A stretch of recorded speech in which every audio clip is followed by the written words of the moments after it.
Key Issue 1. Why do services cluster downtown? Downtown is known to geographers by the more precise term Central Business District. It is compact and less than 1% of the urban land area, but contains a large percentage of public, business, and consumer services. They are attracted to the CBD because of its accessibility. It is the easiest part of the city to reach and the focal point of the region's transportation network. It is the oldest district in the city and near the original site of the settlement. It is usually situated along a body of water and principal transportation route prior to the 20th century. A vast underground network exists between most CBDs. This underground city includes garages, loading docks, pipes for water and sewer service. Telephone, electric, TV, and broadband cables run beneath the surface because there is not enough space available in the CBD for a large number of overhead poles that would be needed for such a dense network.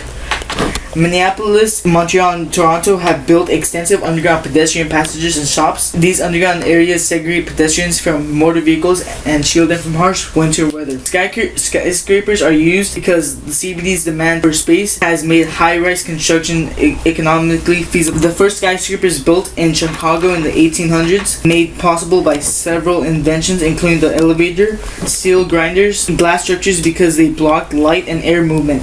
Skyscrapers are an interesting example of vertical geography. The nature of an activity influences which floor it occupies in which typical high-rise.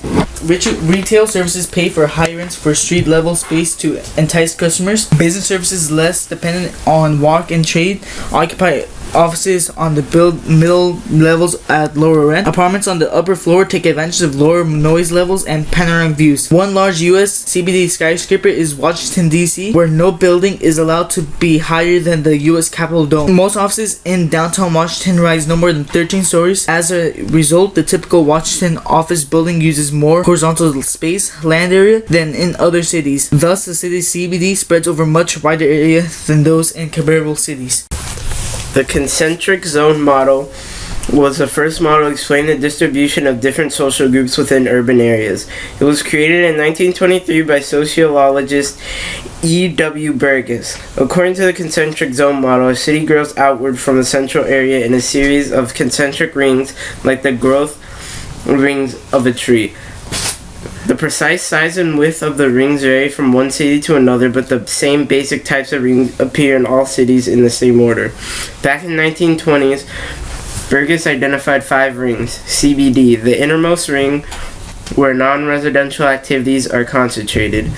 A zone in transition which contains industry and poorer quality housing. Immigrants to the city first live in this zone in small dwelling units, frequently created by subdividing larger houses into apartments. The zone also contains rooming houses for single individuals. A zone of working class homes, which contains modest older houses occupied by stable working class families. A zone of better residences, which contains newer and more spacious houses for middle class families. A commuter zone beyond the continuous built up area of the city. Some people who work in the CBD nonetheless choose to live in small villages that have become dormitory towns for commuters. A second theory of urban structure, the sector model, was developed in 1939 by land economist Homer Hoyt. According to Hoyt, a city develops in a series of sectors, not rings. Certain areas of the city are more attractive for various activities, originally because of an environmental factor or even by mere chance. As the city grows, activity expands outwards in a wedge or sector from the center. Geographers C.D. Harris and E.L. Ullman developed the multiple nuclei model in 1945. According to the multiple nuclei model, a city is a complex structure that includes more than one center around which activities revolve. Examples of these nodes include a port, a neighborhood business center, a university, an airport, and a park. Key Issue 2, Part 2. Concentric zones in European cities. Unlike in the U.S. cities, in European cities such as Paris, most of the newer housing built in the suburbs is high-rise apartments buildings for low-income people and persons of color who have immigrated from Africa and Asia. or Asia. European officials encouraged the construction of high-density suburbs to help preserve the countryside from development and to avoid the insufficient sprawl that characterizes American suburbs, as discussed in the last section of this chapter. European suburban residents face the prospect of long commutes by public transportation to reach jobs and other downtown amenities. Shops, schools, and other services are worse in the suburbs than in the inner neighborhoods. The suburbs are centers for crime, violence, and drug dealing, and people lack the American suburban amenity of large private yards. In the past, low-income people also lived in the center of European cities. Before the invention of electricity in the 19th century, social segregation was vertical. Whether wealthier people lived on the first or second floors or climbed many flights of stairs to reach the attics. As the city expanded during the Industrial Revolution, housing for low-income people was constructed in the sectors near the factories and away from the wealthy. Geographers Ernest Griffin and Larry Ford show that in Latin American cities, wealthy people push out from the center in a well-defined elite residential sector. The elite sector forms one either side of a narrow spine that contains offices, shops, and amenities attractive to wealthy people, such as restaurants, theaters, parks, and zoos. Squatter settlements are known by a variety of names, including barriadas and favelas. In Latin American, bidonvillas. In North America, bastis. In India, gasankundo. In Turkey, kampongs. In Malaysia, and barang in the Philippines. Estimates of the number of people living in the squatter settlements vary widely, between 175 million and 1 billion. Key Issue 3, Part 1. Why are urban areas expanding? Suburban expansion. Till recently, growing cities in the U.S. have grown through peripheral land, but new cities are surrounded by a collection of independent suburbs. The peripheral model shows how an urban area consists of an inner city surrounded by large suburban residencies and business areas tied together by a beltway or ring road. The term city defines urban settlements that have been incorporated into an independent self-governing unit. These cities have locally elected officials, the ability to raise taxes, and responsibilities to provide essential services for their residents. Populations have declined since 1950 by one-half in central cities and by one-third in more than a dozen other cities. Urban areas consist of a dense core of census tracts, densely settled suburbs, and low-density land that links dense suburbs with the core. Two urban areas are recognized by census. Urbanized area, which is an urban area with at least 50,000 inhabitants, and urban inhabitants. The census currently identifies 486 urbanized areas. The U.S. Bureau of Census created MSA, which measures the functional area of a city. MSA includes an urbanized population of 50,000 residents, the county in which the city is located, and adjacent counties with a high population density and a large percentage of residents in Central County. There are also micropolitan statistical areas designated to smaller suburban areas. A county between two central cities may send a large number of commuters. This is called the metropolitan area. An example is the Great Lake between Chicago and Milwaukee. Within megalopolis, downtown areas of individual cities retain distinctive identities. Urban areas are therefore visibly separated from each other by parks, military bases, and farms. Local government fragmentation makes difficulties with finding solutions to regional problems. Measurement. This is a cooperative agency consisting of representatives of various local governments. The process of legally adding land area to a city is annexation. Multiple residents and populations desire annexation because the city offers better services. Today, however, cities are less likely to annex peripheral land. Residents prefer to organize their own services.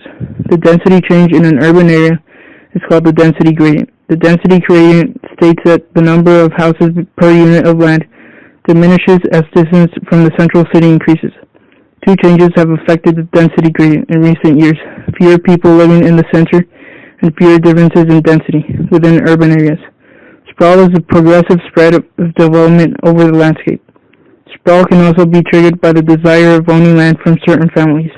There are some undesirable traits, such as roads and utilities having to be extended to connect isolated new developments, the waste of land, and restrictions on the location in the suburbs. Part 1. Suburbs offer varied attractions such as a family dwelling house rather than an apartment. Suburban houses provide safety, privacy, and the daily retreat of an urban living. Modern residential segregated suburbs are segregated into two ways: segregated social classes and segregated land uses. Zoning ordinances developed in North America and Europe, causing them to encourage spatial separation. One of the criticisms for segregated suburbs is the low-income people can't afford these homes. One of the main factors for segregated suburbs is consumer services, business services, and manufacturers. Suburban residential growth has adopted change in traditional retailing patterns. Downtown sales have slowed because suburban residents who live far from the CBD, Central Business District, don't make the journey there. Retailing has been increasingly concentrated in planned suburban shopping malls. Malls have become centers for activities in suburban areas that lack other types of community facilities. Advantages of public transit is that more people can travel for less space. Public transportation is cheaper, less polluting, and more energy efficient than privately operated motor vehicles.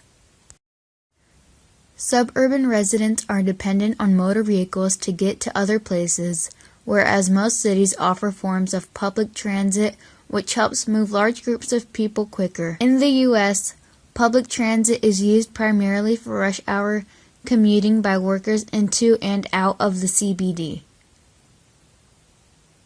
Most of the land in the urban settlements is devoted to housing where people live. The major physical problem faced by inner-city neighborhoods is the poor condition of the housing. As the number of low-income residents increase in the city, the territory these residents occupy expands. Neighborhoods can shift from the predominantly middle-class to low-income occupants within a few years. Middle-class families move out of the neighborhoods to newer housing farther from the center and sell or rent their houses to lower-income families.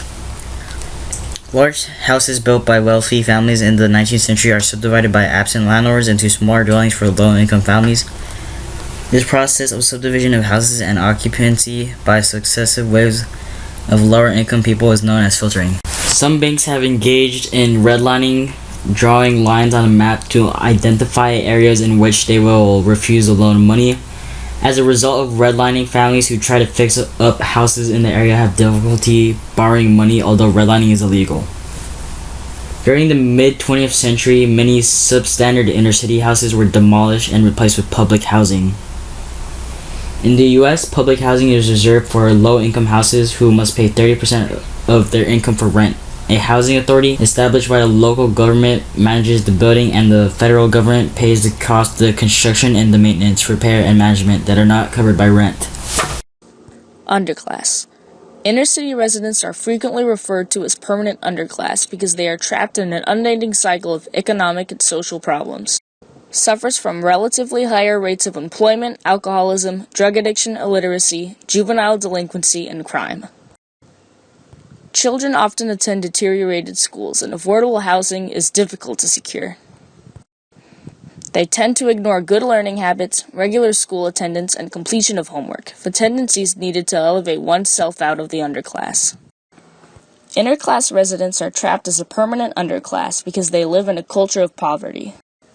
This is characterized by mothers giving birth to 3/4 of babies in the U.S. inner-city neighborhoods, 3/4 of children in the inner city living with only one parent, and relatively higher uses of drugs.